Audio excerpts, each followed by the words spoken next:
Hey, it's Hannah, jumping in to pretend I wasn't gone for like 3 months. Today I've decided to talk about art block because it's annoying. For the sake of this video, art block is just anything that makes you feel like you can't create art at the moment, or that makes it so that you don't enjoy creating art.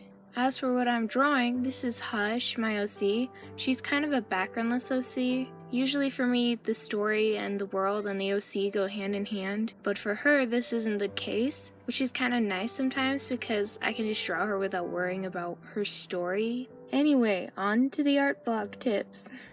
1. Draw something terrible on purpose. Start the drawing with the intention to make it look awful, and in comparison, your other art will probably look really good. 2. Set a timer for 5 minutes and tell yourself you're going to draw for that amount of time. Don't press yourself to draw longer than that, unless you really feel like it. Then your brain tells you it's okay to draw for 5 minutes because you're free to stop after that. 3. Work on something new. Shake things up. Work on hands, background, something you want to improve on. If you usually work with digital art, switch to traditional for once, or vice versa. 4. Listen to music or watch something that inspires you. If you've got Pinterest, make a Pinterest board of art or photography you love, to draw inspiration from when you need it. If you don't have Pinterest, saving collections on Instagram works, or even Google Images. 5. Take a break, but only a small one, or else you might get used to not drawing. 6.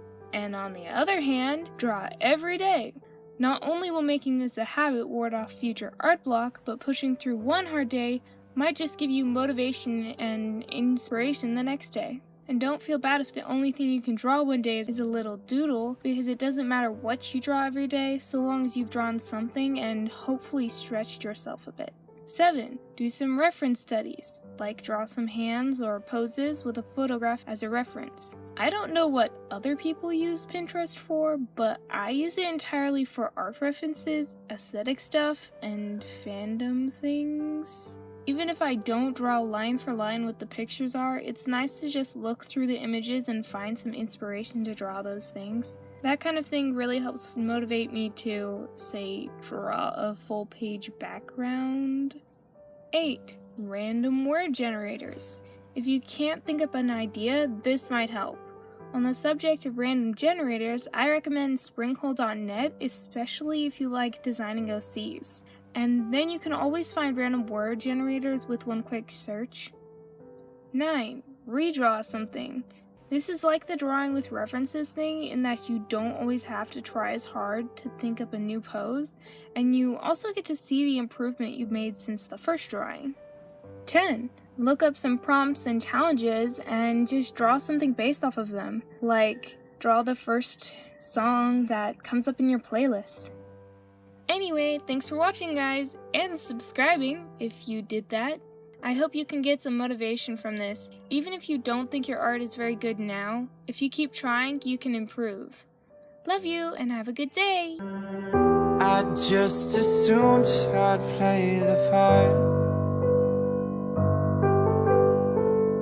of keeping you in the right direction. No matter how your confidence may fall, I'll be here as your foundation.